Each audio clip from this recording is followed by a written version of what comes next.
Olá, Orientando o Direito está no ar.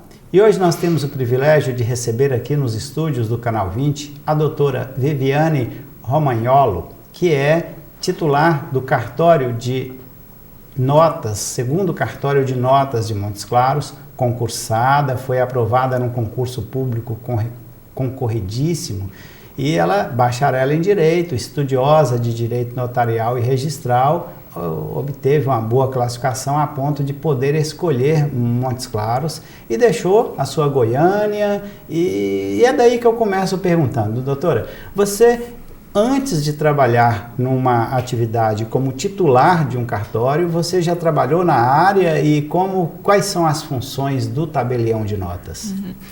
Eu trabalhei como escrevente em Goiânia, no 4º Tabelionato de Notas de Goiânia, durante 7 anos. E depois eu trabalhei como 3 anos no Tribunal de Justiça de Goiás, fui assessora de desembargador.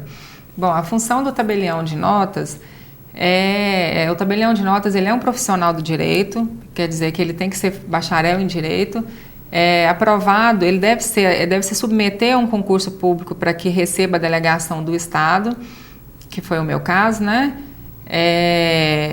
Ele é um profissional do direito, então, que recebe delegação do Estado dotado de fé pública, né? O que significa essa fé pública? A fé é tudo aquilo que a gente crê e acredita como verdade, e pública que é emanada do Estado. Então, o tabelião, ele tem o poder de dizer que o que aconteceu na presença dele é verdade. Isso gera presunção plena até prova em contrário, né? E é uma atividade que eu gosto demais dessa atividade. É muito importante a atividade do tabelião. O tabelião, ele é um assessor jurídico das partes, ele deve ser imparcial, ele é responsável por conferir a legalidade do ato, ele formaliza juridicamente a vontade das partes, então é importante o contato dele com as partes para ele captar a vontade das pessoas ali na formação de um ato jurídico, porque muitas vezes a pessoa chega ao cartório pedindo um tipo de documento, e quando você conversa com a pessoa e ela conta realmente a história do negócio, é outro ato. Então o tabelião, ele tem que ter esse contato com a parte para formalizar juridicamente a vontade da parte e daí produzir os efeitos esperados, né, do ato e conferir segurança jurídica ao ato praticado perante o tabelião. Então, o tabelião, ele fiscaliza o recolhimento dos impostos incidentes no ato, ele deve verificar a forma menos onerosa tributariamente para a parte, ele analisa a capacidade das pessoas que estão participando do ato e analisa os documentos necessários à prática de todos os atos jurídicos que possam ser praticados no tabelionato. Doutora Viviane, um dos atos jurídicos que podem ser lavrados, realizados num tabelionato de notas, é uma união homoafetiva, que é uma união entre pessoas do mesmo sexo. Como foi a história desta união e como está sendo feito hoje nos cartórios de notas esse tipo de escritura pública? A escritura de união afetiva, ela tem sido feita só recentemente, porque em maio o STF decidiu e reconheceu como entidade familiar um casal formado por pessoas de mesmo sexo, né? Antes disso, nos cartórios, a gente lavrava a escritura declaratória de união afetiva. A pessoa declarava que convivia com o outro de mesmo sexo para apresentar no INSS ou plano de saúde, em virtude do Ministério Público Federal ter ajuizado uma ação civil pública para garantir esse direito aos casais homoafetivos.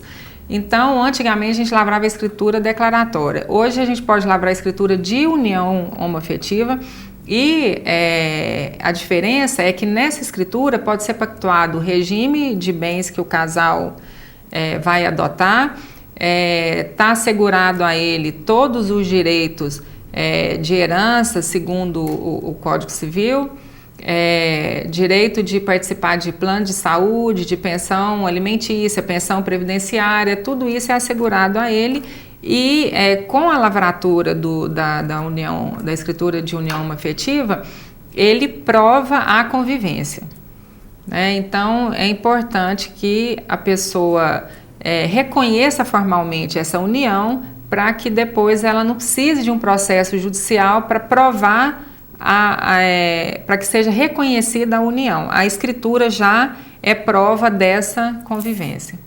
Doutora, a Constituição Federal trata de um assunto de que a união estável, embora está dizendo que é entre homem e mulher, deveria ser facilitada para a conversão em casamento.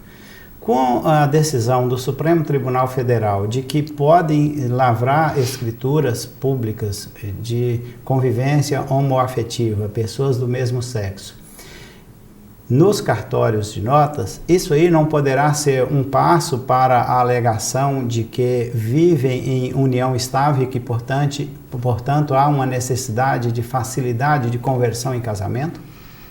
Realmente leva a essa conclusão, e tem acontecido já no Brasil de decisões judiciais autorizando a conversão da união estável em casamento. Então, por enquanto é polêmico, né, esse tema de que pode ser reconhecido, pode ser convertido ou não a união afetiva em casamento, mas já tem algumas decisões no país permitindo essa conversão. E no caso, quais são os principais direitos de pessoas do mesmo sexo que têm uma convivência registrada, diríamos assim, em palavras simples, no cartório por meio de uma escritura pública, em caso, por exemplo, de sucessão, de herança, comparado com a pessoa casada legalmente, marido e mulher, por exemplo, como que fica a sucessão em caso de falecimento de um, quanto por cento que um vem a herdar comparando com o outro, o cônjuge, marido realmente, ou no caso o homoafetivo. Uhum. Bom, o fato de ser homoafetivo ou não vai ser a diferença para saber qual o direito dele, porque o Código Civil, no artigo específico lá que fala da sucessão, salvo engano é o 1829, ele fala que são herdeiros necessários, né? Os descendentes, ascendentes e os cônjuges. Eu acho até que é outro artigo, mas eu não me lembro. Agora o 1829 é o que fala da concorrência. Da concorrência. Então, mas o cônjuge, ele está na terceira linha sucessória. Então, se não tiver descendente, não tiver ascendente, o cônjuge é o próximo a receber a herança. Se for união estável entre homem e mulher, ou se for união afetiva, o regime já é outro, né? É o regime de outro artigo que dispõe que a companheira, ela herda, se não tiver descendente nem ascendente, depois dos colaterais. É lógico que jurisprudencialmente tem se igualado o direito do companheiro ou companheira ao do cônjuge, mas pela lei tem essa diferença. E pelo fato da união homoafetiva ter sido reconhecido como uma entidade familiar, vai aplicar a mesma regra da união estável entre homem e mulher, né? Então tem o direito assegurado de herança e tudo, pode até não ser o mesmo do casamento, mas tem assegurado o direito de receber, e se tiver descendente, de concorrer, né? Se tiver ascendente também tem as formas de concorrer na herança. Então não é pelo fato de ser homoafetiva ou de ser entre homem e mulher. A regra é a mesma, né, para os dois, mas é diferente do casamento. Eu, fazendo as contas rapidinhas aqui, você disse que a pessoa em união estável teria a herança depois do parente... se não tiver descendente nem ascendente. Exato. Aí seria, não tem filhos, não tem pais e não tem, como são parentes até segundo grau, não tem sobrinhos. A partir dos sobrinhos que o patrimônio viria para esta pessoa que convive em união estável. O que representa a necessidade de as pessoas não se acomodarem tendo apenas uma união estável, homem e mulher, que às vezes pensam que uma escritura pública de união estável resolveria todo o problema, a situação patrimonial deles, porque o que resolve realmente é o casamento. Essa escritura pública resolveria alguns direitos junto à empresa em que um trabalha para o outro ser dependente, ou algo como INSS, poucas coisas mais, mas o correto é o casamento mesmo, esse é que dá todos os direitos. Exatamente. Orientando o direito, vai a um pequeno intervalo e daqui a pouquinho nós vamos falar com a doutora Viviane uma situação mais ou menos o seguinte: o seu carro, você dirigindo, cai num buraco na rua pública e isso causa um problema, um dano a este caso. Como que um cartório de notas poderá ajudar você, entre aspas, testemunhar este fato? Espere-nos, porque em breve nós voltaremos a falar sobre outros assuntos aqui com a doutora Viviane.